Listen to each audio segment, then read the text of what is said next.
I love silence, but living as a householder, how to maintain it? Would it be considered as a lack of affection and disregarding your duty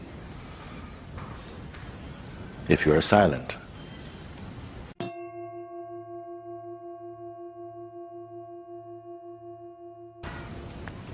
It's funny because sometimes as our mind is merging into silence, and sometimes it appears to others you're behaving out of character. You start to go walking in the night. You don't sleep until very late. You're quite happy to be alone. You laugh for no reason. Sometimes cry for no reason also. And they're very worried about you.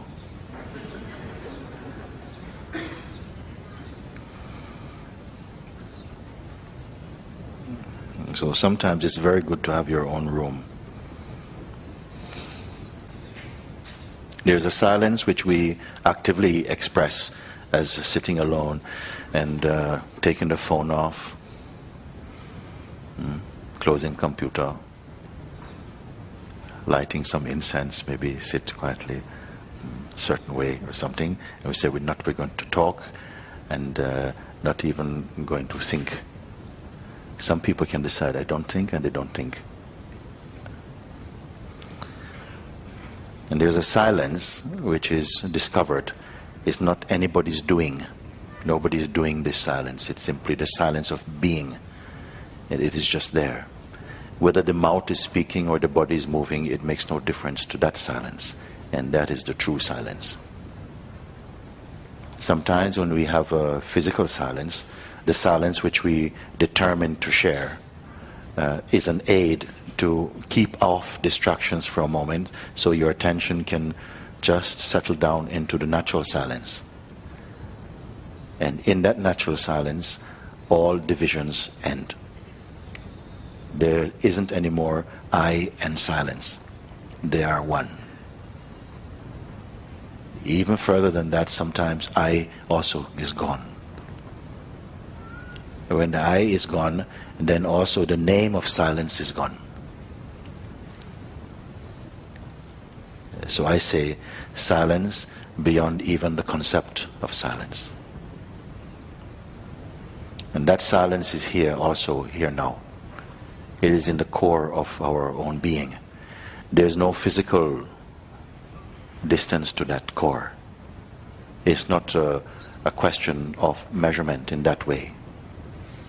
But it seems as though this silence is eclipsed by a fascination for our identity as individuals. Some attention also is coming out of that silence, out of that space of being, and it is monitoring the manifest world and the manifest identity. And so the silence, the inherent silence of being, is overshadowed by that. Silence does not come or go. It's the attention that goes out to touch what is not silent. In fact, it's not correct what I've just said, because everything is silence. Initially, when we begin somehow, when you're pulled inwardly into the journey within, the journey of self-discovery, the journey home, if you want to call it a journey. I call it a journey from here to here.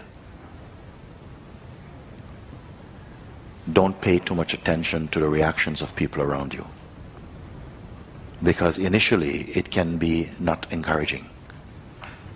They will tell you, oh, you're behaving a bit strange these days. What's happened to you? They may even say, you look depressed. So don't drink these kind of comments into yourself. In fact, sometimes it's sometimes our own secret doubts that manifest in the form of those voices, so that you might hear them.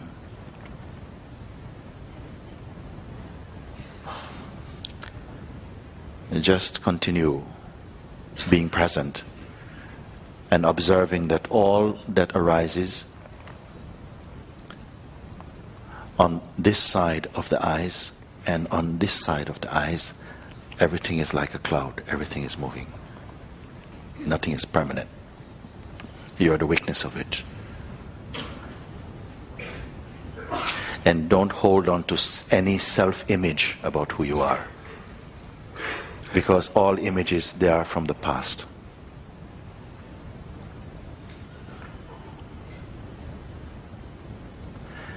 And then I ask this question: that which sees all else, everything else, can that itself be seen? And you have to find out. Some people feel, I know the answer to this. I say, no, I don't want this type of answer. Look freshly each time. Prove freshly each time.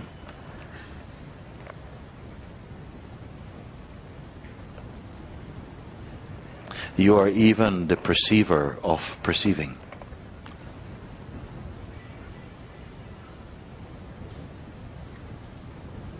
That ability is already in you.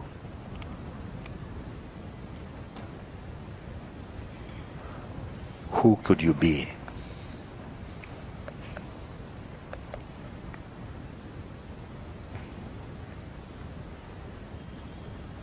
Can the perceiver, can the seer be seen?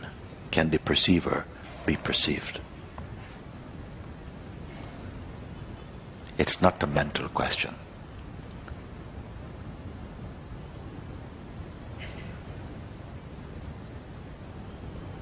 If this question fascinates or inspires or resonates, follow it.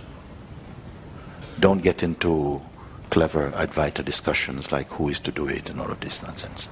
Do it. Let the attention turn around, away from objects. And there are objects on this side, and there are objects here, objects of emotion and thought and memory. Also, all of these are in front of that. Can that itself be seen?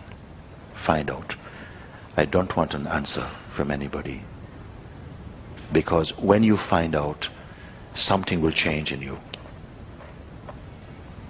If you let someone else, whoever it might be, cause you to abandon your own inner search for truth, that is a very sad thing. Because as you come again into your freedom, not only they, but the whole world will benefit from your freedom. So if people are somehow seeming to trying to sabotage your attraction for the inner discovery, don't pay so much attention to that. Follow your heart. Don't say, but I am committed, I have this thing to do, that thing. Follow here. Because truth is not in conflict with a normal existence.